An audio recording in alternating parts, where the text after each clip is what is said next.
आज की वीडियो में कक्षा 10वीं की हिंदी चैप्टर नंबर 4 नाखून क्यों बढ़ते जिसके लिखा हजारी प्रसाद द्विवेदी। हम इसका लेक्चर 1 कंप्लीट कर चुके हैं, लेक्चर 2 है। चलिए स्टार्ट करते हैं। वात्स्यायन के कामसूत्र से पता चलता है कि आज से 2000 वर्ष पहले का भारतवासी नाखून को जम के संवारता था। उनकी काटने की कला काफी मनोरंजक बताई गई है। त्रिकोण, वर्तालुकार, चंद्राकार, दंतुल आदि विविध आकृतियों के नाखून उन दिनों विलासी नागरिकों के न जाने किस नाम का काम आया करते थे। उनको सिकथक, मोम और अलकतक आलता से यत्नपूर्वक रगड़ कर लाल और चिकना बनाया जाता था।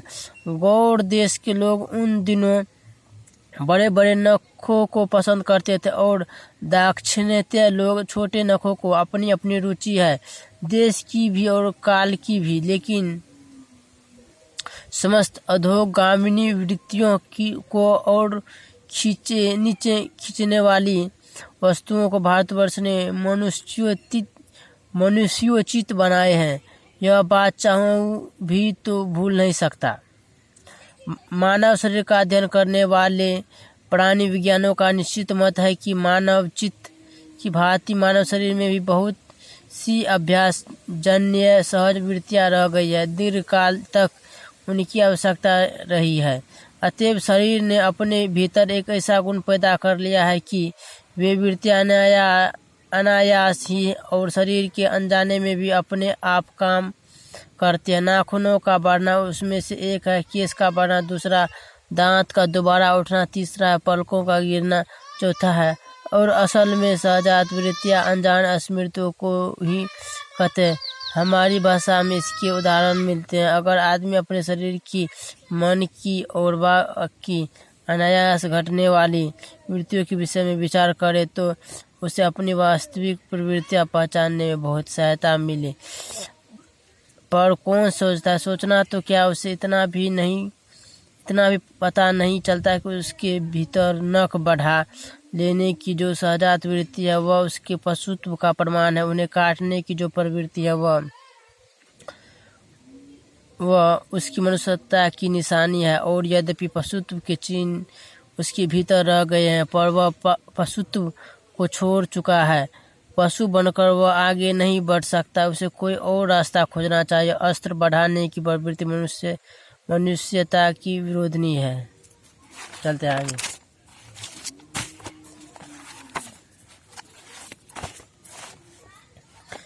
मेरा मन पूछता है मनुष्य किस ओर बढ़ रहा है, पशुता की ओर या मनुष्यता की ओर, अस्त्र बढ़ाने की ओर या अस्त्र काटने की ओर। मेरी निर्बोध बालिका ने मानो मनुष्य जाति से ही प्रश्न किया है। जानते हो नाखून क्यों बढ़ते? यह हमारी पशुता के अवशेष है। मैं भी पूछता हूँ, जानते हो ये अस्त्र शस्त्र क्यों बढ़ रहे हैं? ये हमारी पशुता की निशानी है। तो एग्जाम में ऑब्जेक्टिव क्वेश्चन पूछ सकता है, हमारी पशुता की निशानी क्या है?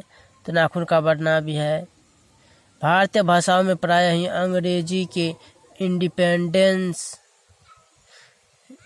शब्द का समानार्थक शब्द नहीं व्यवहार होता। 15 अगस्त को अब अंग्रेजी भाषा के पत्र इंडिपेंडेंस की घोषणा कर रहे थे। देसी भाषा के पत्र स्वाधीनता दिवस की चर्चा कर रहे थे।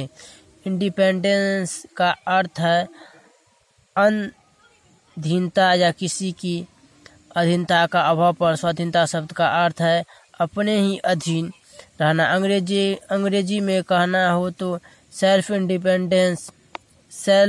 डिपेंडेंस कह सकते हैं। मैं कभी कभी सोचता हूँ कि इतने दिनों तक अंग्रेजी की अनुवर्तिता करने के बाद भी भारतवर्ष इंडिपेंडेंस को अधीनता क्यों नहीं कह सका। उसने अपनी आज़ादी की जितने भी नामकरण दिए, स्वतंत्रता, स्वराज्य,